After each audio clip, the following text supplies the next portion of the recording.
വേളാങ്കണ്ണി പോകുമ്പോൾ നിങ്ങൾ ചെയ്യേണ്ട ഒരു കാര്യമുണ്ട്. മാതാവ് വൃത്യമായിട്ട് നൽകിയ സന്ദേശമാണ്.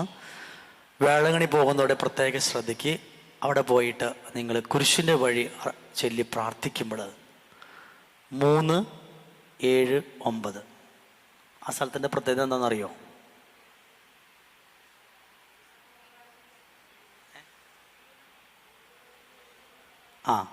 ഈശോ 1-ാം പ്രാവശ്യം വീഴുന്നു, 2-ാം പ്രാവശ്യം വീഴുന്നു, 3-ാം പ്രാവശ്യം വീഴുന്നു.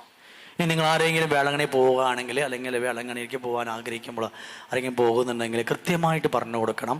ഈ കുരിശ് വഴി ചില സമയത്ത് 3-ാം സ്ഥലത്തും 7-ാം സ്ഥലത്തും 9-ാം സ്ഥലത്തും ഓരോ നിയോഗങ്ങൾ വെച്ച് പ്രാർത്ഥിക്കാനായിട്ട്. മാതാവ് വെളിപ്പെടുത്തിയ സന്ദേശം അതായിരുന്നു. ഈശോയുടെ 1-ാമത്തെ വീഴ്ചയിൽ നമ്മുടെ എല്ലാ 1-ാമത്തെ നിയോഗം സമർപ്പിക്കുക, 2-ാമത്തെ വീഴ്ചയിൽ 2-ാമത്തെ നിയോഗം സമർപ്പിക്കുക, 3-ാമത്തെ വീഴ്ചയിൽ 3-ാമത്തെ നിയോഗം സമർപ്പിക്കുക. എന്നിട്ട് എല്ലാ നിയോഗം കൂടിയിട്ട് അവിടെ നേരെ ചെല്ലുമ്പോൾ ഒരു ഓട്ടയുണ്ട്. അവിടെയാണ് മാതാവ് കൊച്ചിന് പ്രത്യക്ഷപ്പെട്ട സ്ഥലം, ഹോളി പ്ലേസ് അവിടെ എഴുതി വെച്ചിട്ടുണ്ട്. അവിടെ എല്ലാ നിയോഗം കൂടിയിട്ട് പരിശുദ്ധ അമ്മയുടെ കാൽപാദങ്ങളിലേക്ക് നിയോഗം സമർപ്പിച്ച് പ്രാർത്ഥിക്കുമ്പോൾ തീർച്ചയായിട്ടും പരിശുദ്ധ അമ്മയുടെ മാധ്യസ്ഥം വഴിയായിട്ട് ഒത്തിരി അനുഗ്രഹങ്ങൾ, അത്ഭുതങ്ങൾ സംഭവിക്കുമെന്നാണ് അമ്മ ഉറപ്പ് നൽകിയിട്ടുള്ളത്. നമുക്കതിനു വേണ്ടി പ്രത്യേകം പ്രാർത്ഥിച്ചൊരുങ്ങുകയും ചെയ്യാം.